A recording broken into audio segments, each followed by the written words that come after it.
Hello guys, welcome to Reno programming. कल के lecture में हमने पढ़ा था असाइनमेंट ऑपरेटर्स के बारे में कि कैसे हम वैल्यूज को ऑपरेटर्स के थ्रू पहले ऑपरेट करते हैं, फिर उसके बाद वापस से सेम वेरिएबल के अंदर असाइन कर देते हैं। जो आज का हमारा लेक्चर है वो स्ट्रिंग्स के ऊपर है। बेसिकली स्ट्रिंग क्या होता है हमारा? स्ट्रिंग होता है हमारा कैरेक्टर्स, या फिर कह सकते हो सेट ऑफ कैरेक्टर्स, जिसको हम क्या कहते हैं? स्ट्रिंग्स। स्ट्रिंग्स अगर हम दूसरे लैंग्वेजेस की बात करें तो प्रिमिटिव वैल्यू की तरह दिखता है, लेकिन यहाँ पे हमारे जावा के अंदर स्ट्रिंग क्या होता है? हमारा नॉन प्रिमिटिव ऑब्जेक्ट होता है, यानी इसका जब भी हम क्रिएट करते हैं तो ऑब्जेक्ट के रूप में हमको मिलता है। स्ट्रिंग की एक अच्छी बात है कि हमारे पास जो स्ट्रिंग है यहाँ पे, वो हम अलग अलग तरीके से यूज कर सकते हैं। अब डिफरेंस क्या है कि ये दो तरीके से हम यूज कर सकते हैं। एक तो होता है हमारा स्ट्रिंग, एक होता है स्ट्रिंग बफर, और एक होता है स्ट्रिंग बिल्डर। जो अभी हम देखेंगे वो क्या है? हमारा स्ट्रिंग और स्ट्रिंग बफर की स्ट्रिंग और स्ट्रिंग बफर में डिफरेंस क्या है। तो सबसे पहला डिफरेंस आता है म्यूटेबिलिटी और इम्यूटेबिलिटी का। कि स्ट्रिंग हमारा क्या होता है? इम्यूटेबल होता है। स्ट्रिंग बफर क्या होता है? हमारा म्यूटेबल होता है, यानी स्ट्रिंग का ही एक एक्सटेंडेड वर्जन है जो कि हमको म्यूटेबिलिटी को प्रोवाइड करता है। अब स्ट्रिंग इम्यूटेबल क्यों होता है? स्ट्रिंग इम्यूटेबल इसलिए होता है क्योंकि इसका जो ऑब्जेक्ट है, अगर वो एक बार क्रिएट हो गया, तो हम जब भी क्रिएट करते हैं इसका ऑब्जेक्ट, जैसे मान लो हमने क्या लिखा, यहाँ पे लिखा स्ट्रिंग एस इक्वल्स टू, ऐसे मान लो रेन ऑफ प्रोग्रामिंग।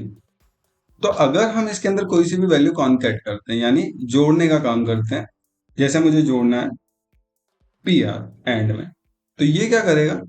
यहां से हमारे पास दो चीजें होती है क्रिएट। एक होता है हमारा स्ट्रिंग कांस्टेंट पूल, और एक होता है हमारा नॉर्मल ऑब्जेक्ट। तो अगर हम ऑब्जेक्ट की बात करें तो यहाँ पे क्या होगा? हमारे पास हीप मेमोरी होगी एक, जो हीप में ऑब्जेक्ट बनता है। एक होता है हमारे पास स्ट्रिंग कांस्टेंट पूल, यानी स्ट्रिंग कांस्टेंट पूल, जो कि क्या करता है? एक और ऑब्जेक्ट बनाता है जो कि रेफरेंस के लिए होता है। तो अगर हम बात करें string S equals to rain of programming, तो इसमें क्या हो रहा है कि हमारे पास यहाँ पे एक ऑब्जेक्ट बन रहा है जो कि कहाँ पे बनेगा?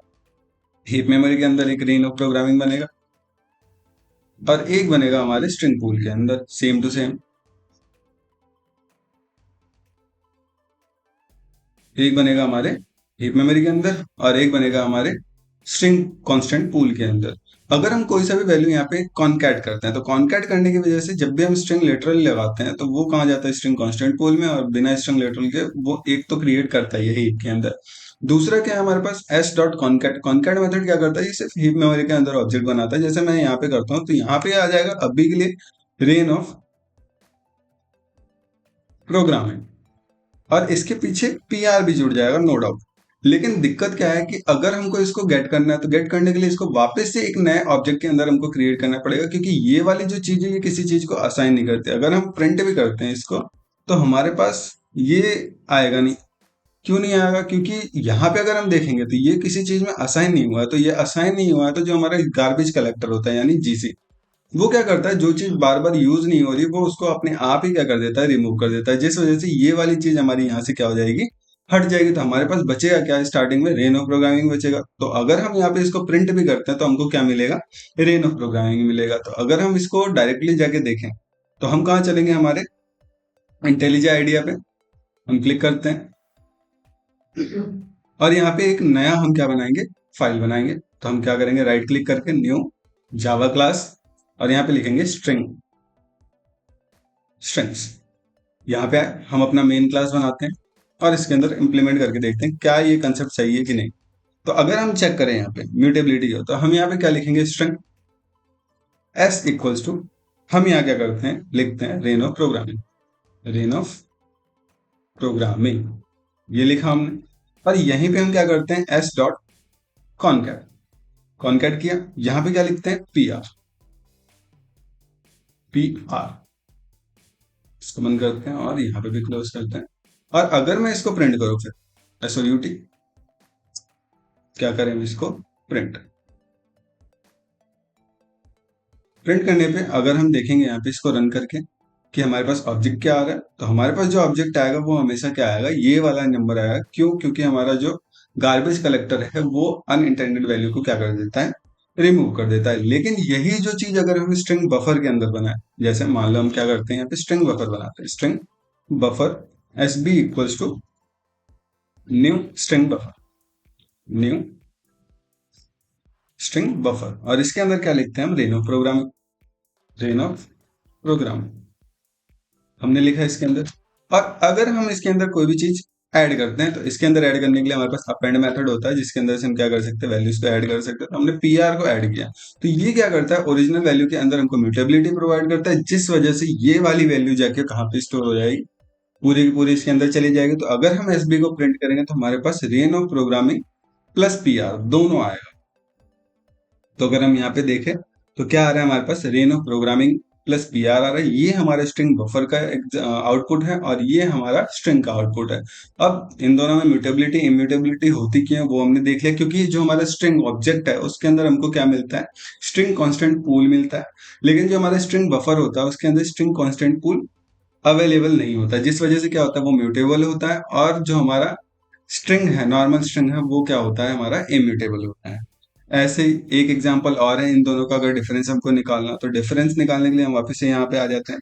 डिफरेंस क्या है कि हमारे पास मान लो क्या है, एक मैंने बनाया है ऑपरेटर्स के रूप में, देख सकते हैं कि हमने क्या लिया है, ऑपरेटर्स और इक्वल्स मेथड को अगर हम देखें, ऑपरेटर्स और इक्वल्स मेथड स्ट्रिंग में अगर हम चेक करें, तो हमारे पास एक क्या है, स्ट्रिंग का ऑब्जेक्ट है, string S1 equals to new string, ये बनाया हमने, यहाँ पे लिख देते हैं जयपुर,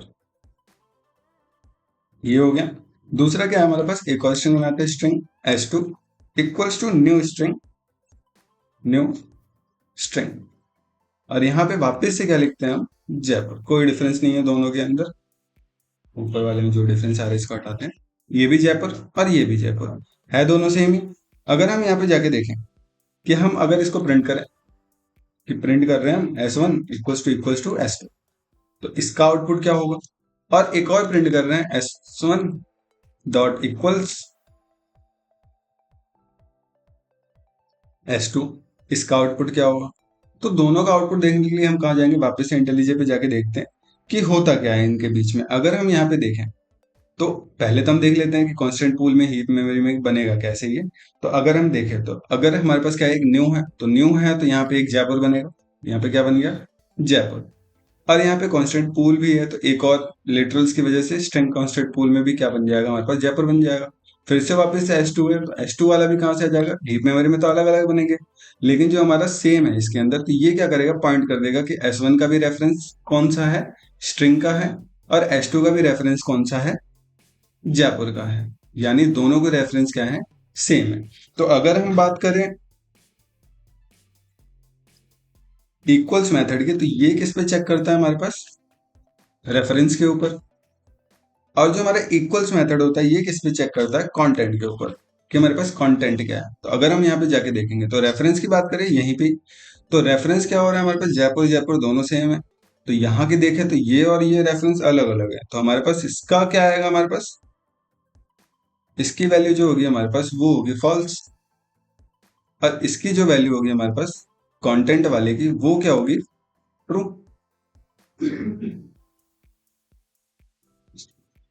सेम चीज हम अपने इंटेलिजेंस में करके देख लेते हैं कि हमने क्या बनाया है, यहाँ पे एक स्ट्रिंग बनाया है S1 एंड S2। क्या बनाते हैं, स्ट्रिंग,